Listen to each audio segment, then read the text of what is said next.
Greetings and love, everyone. So, today we're going to go towards our third or fourth step. I'm not sure what step this is, but this is the next step. All right. So, hopefully, your gourd and your strings look like this, right? You got strings going all around hanging, okay? You have your collar here, right? On your neck, and I think that you're ready to go. Now, you should also have your ends taped by now, right? All of them. Okay, so we are getting ready to bead. Yay! All right. So make sure that you're in a comfortable space. You can get some music going, your favorite kind of music. Sit on the couch and get comfortable. Okay, so first things first, you see where you tied your collar right here? That knot is going to be very important. This is your roadmap. This tells you when to stop and start your beading right here, okay? So if you can see, I have pulled we'll call these anchors. We'll call these strings anchors, okay? We'll call them that, okay? We'll pull them slightly close together. So what I'm saying is you don't want them all far apart like that. No. So you want to make sure that they're evenly placed. All right. Now, especially these first two, what I've learned is that on either side of your knot here, they should be pretty close. All right. Your anchor should be pretty close on either side because this is where you're going to start. I hope that you see it clearly. All right, so you take your anchors, your two anchors on either side of the knot. You have one on your right and the one on your left. Flip it because it's mirrored here, right? All right, so do you see these two strings that you have? You're going to take the two strings that are closest to the knot, okay? You see the inside of both of those. You see that? You see I got those two inside strings now, okay? And then I'm going to take one string and I'm going to put two beads on it. And I'm going to take the other string and I'm going to put two beads on it. We're going to do a 2-2-2 pattern. And as you can imagine, there's all kinds of patterns that you can do. But we're going to start with something very basic. There's all kinds of ways that you can start your sekere as well, that you can start your beading. You can come down and knot.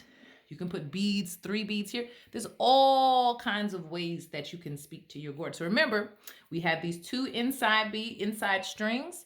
I'm going to put 2 on one string. See, this is why the tape is so important, right? It just slides on. And I'm going to put 2 on the other string. Okay, 1 and 2. These are my silver metallic beads. I think I'm gonna do all silver this time, right? Do you see that? So 2 and 2, let them kind of slide down. And then you put the strings together. You put the 2 pieces of tape together, okay? And then you put 2, you combine it and put 2 beads through both of the strings. Okay, you see what I'm doing there? So you slide them all through. You go all the way up, all the way up, all the way up, all the way up, all the way up, all the way up. You see what I'm doing here? So let me move it back some so that you can see things clearly. So you see how I'm adjusting this here? Now, it doesn't matter if your knot ends up on the bottom, but if you want it, look, you can pull your knot in front if you want. It doesn't matter, okay? We're going to just pull our knot up so we can see it clearly. Now, you see this? You don't necessarily want that to happen, right? You don't want to see the string in between, right? So pull, right? So that means you got to do a little bit of adjusting. Now, you see that? Better. You want it to be nice and flush. You see how the beads are touching so beautiful together? Here comes your slip knot. Remember, you ready? You come around, right? I hope you were practicing your slip knotting, guys. You come through. And then you pull, pull, pull, pull, pull. And you want to ensure that your knot comes right at the bottom of your bead. You see that? Bam. Now, you don't want to pull it too tight. You don't want to do it too high up because then the bead will start pushing against your collar and it'll make your collar all bunchy. You don't want a bunchy collar, okay? And so, you see our anchors, they're pretty tight. So, now I have this here. Now, do you see this other string that's hanging out now? Let me move that out the way. So you have this here. Do you see this other string that's just hanging out now? That's hanging out. So you take that string, okay?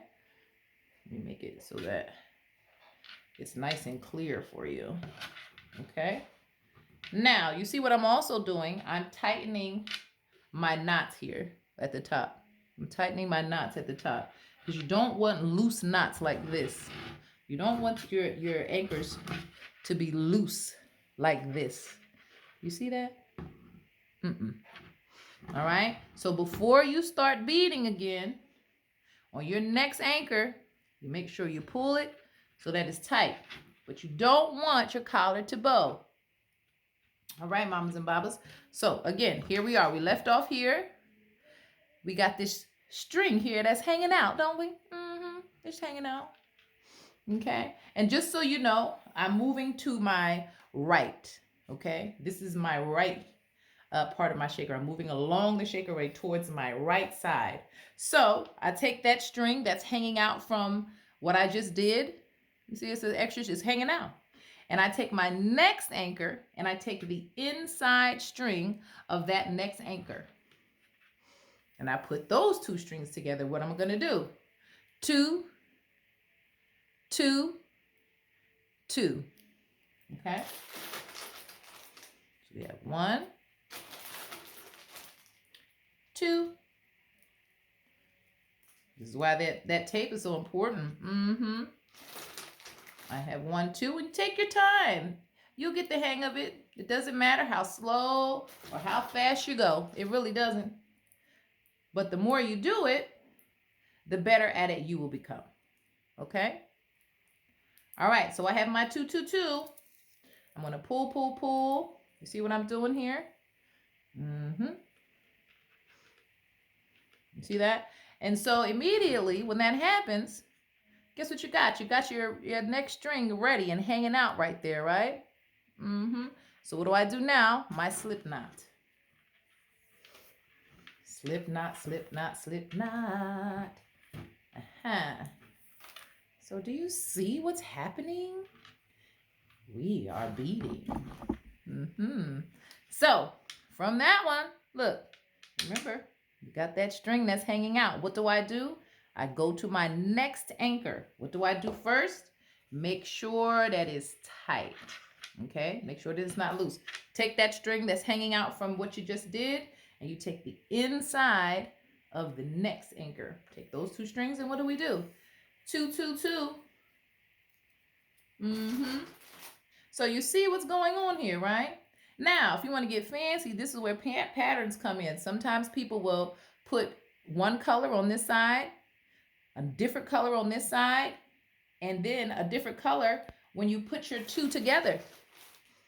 That's how you create patterns with your beading. But I'm just going to do one color. But it's up to you.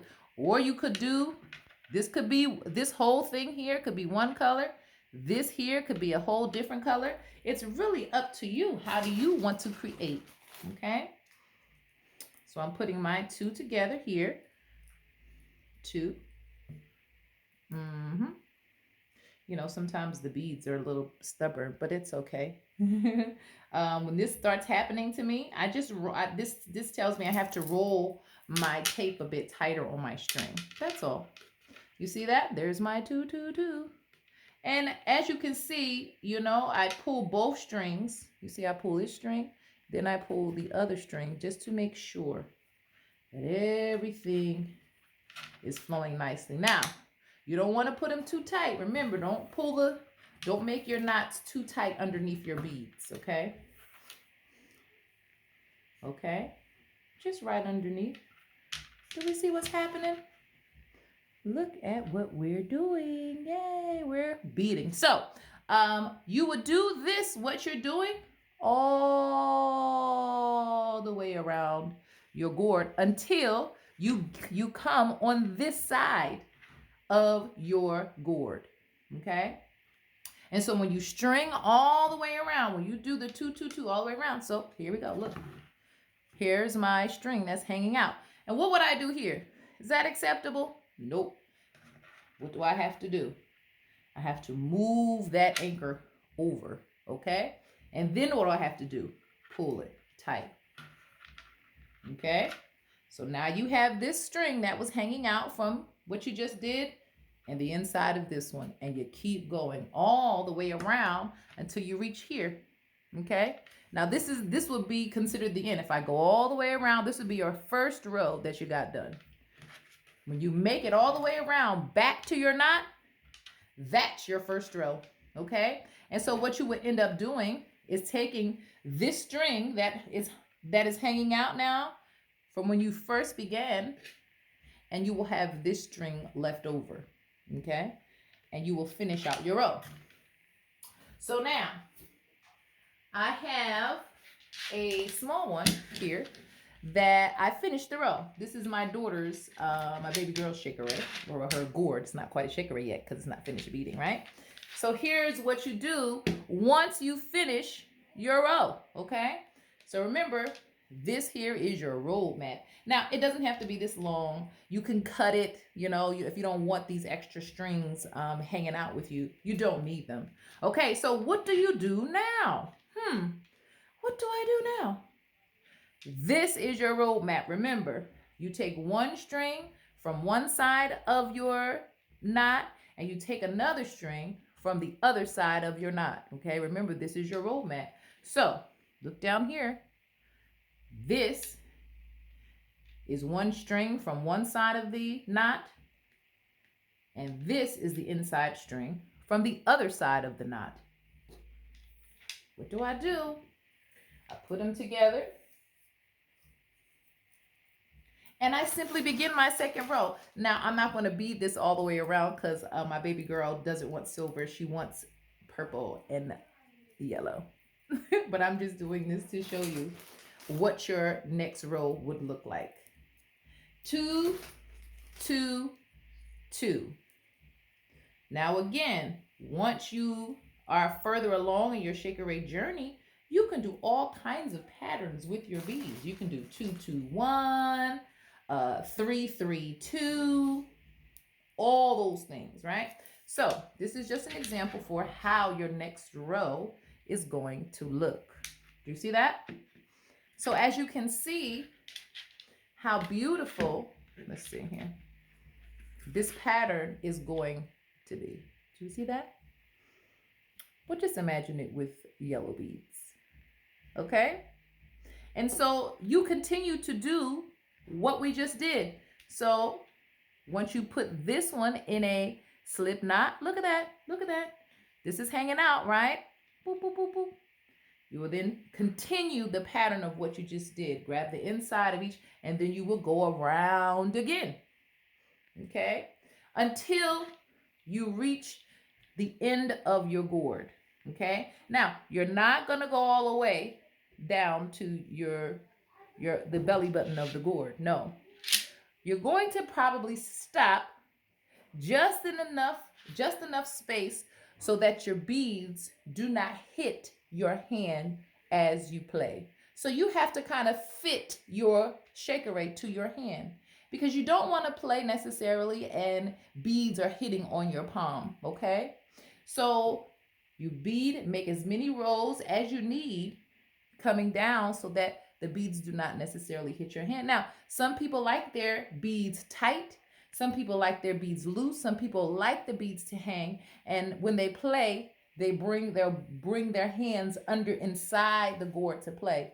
It's really up to you what you would like to do. But I would suggest first that you come midway down, do some practicing, and see if the sekere is going to, if the beads are going to hit the bottom. All right. So if there are any questions, feel free. I'm here. And happy sekere beading time.